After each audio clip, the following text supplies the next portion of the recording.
everybody, we've got an exciting episode planned for you. We've got some logistics ahead, some camp information. Hey. We're going to do a T4G recap, and then we've got a game. It's a fan favorite, Battle of the Wits, so stay tuned. Don't go anywhere. Teaser. That's right. So, Pat, logistics for student ministry. Oh, wait.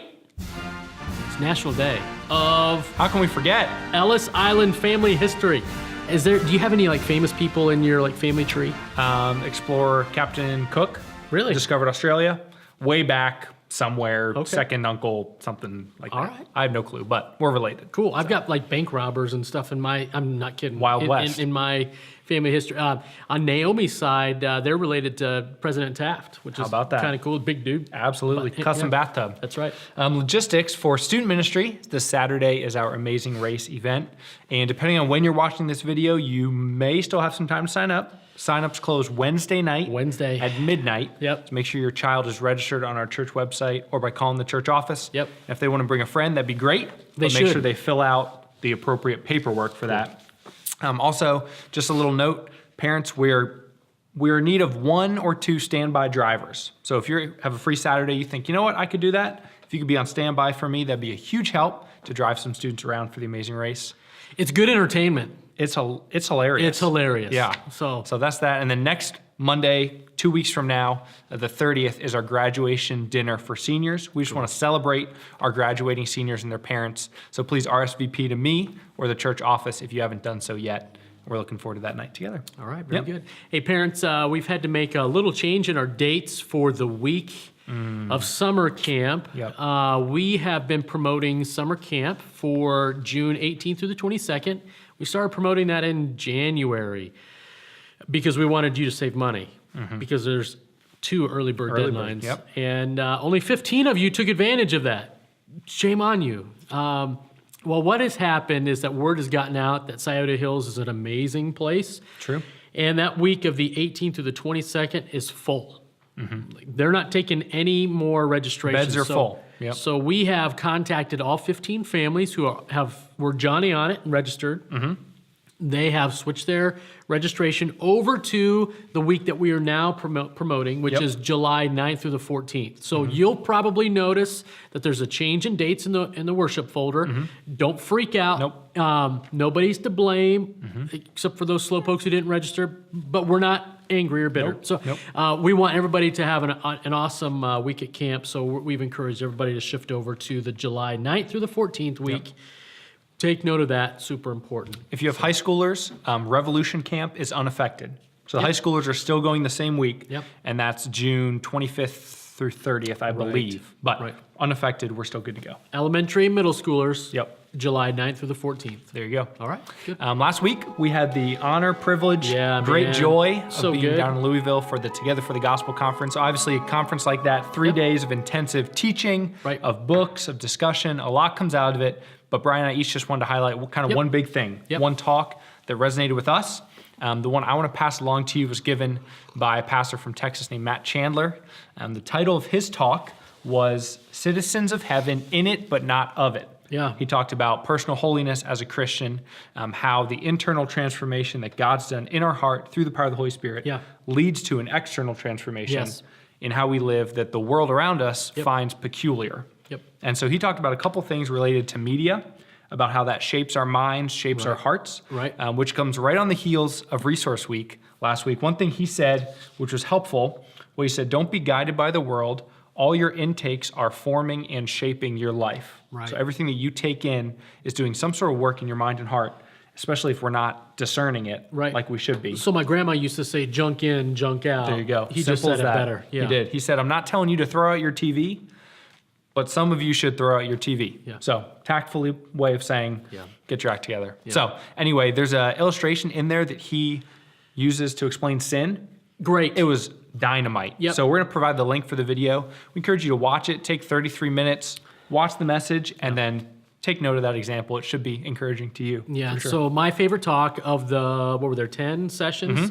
My favorite one was given by Ligon Duncan. He's a professor at RTS in Florida, but he also is a pastor at the famous First Presbyterian Church in Jackson, Mississippi for years and years and years. And so in his talk, he basically picked up where Matt Chandler left off and took off. He did.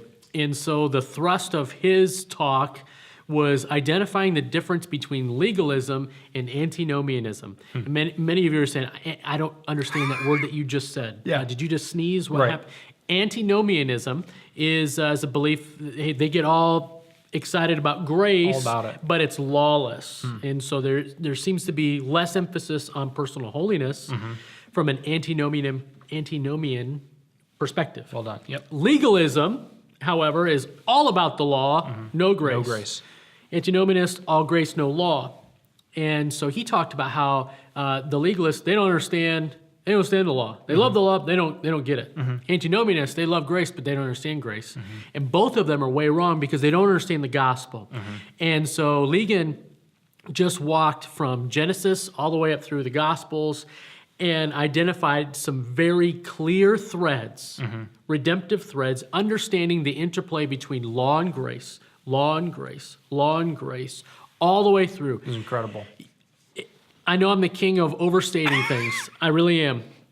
This is the best sermon talk I have ever heard in my life. And that description, or the link will be provided in the description box below. Check it out. Use it for your quiet time this week. You will be encouraged. You'll be encouraged. Yeah, absolutely. So do it. Yeah. So, and as always, please reach out to us if either of those videos spark something in your heart. We'd love to chat about it more. Yeah, that's great. Hey, that takes us into our game, and this is a fan favorite. This is the Battle of the Wits. And so our National Day of Ellis Island Family History, what we're going to be doing is playing a game. Our producer, Jordan Helwig, has provided us with some questions that are related to the genealogy out of Matthew chapter 1. Lovely. I have no idea what those questions are. You don't either.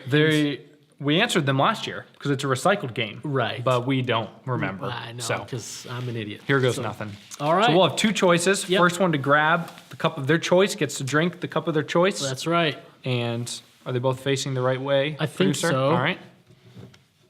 Yes. There we go. A or B. Fantastic. All right. Question number 1. Nahshon was the father of Salmon, and Salmon the father of A. Aminadab, B. Boaz.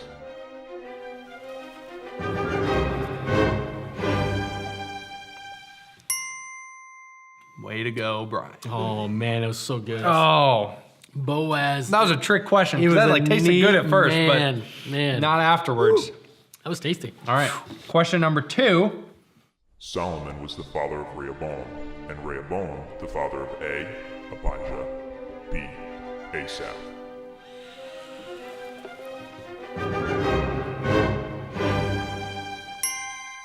And that I did. Oh, man. Yes. All right. Coming down to the third question. Here we go. Amos was the father of Josiah, and Josiah the father of A. Jeconiah, B. Zerubbabel.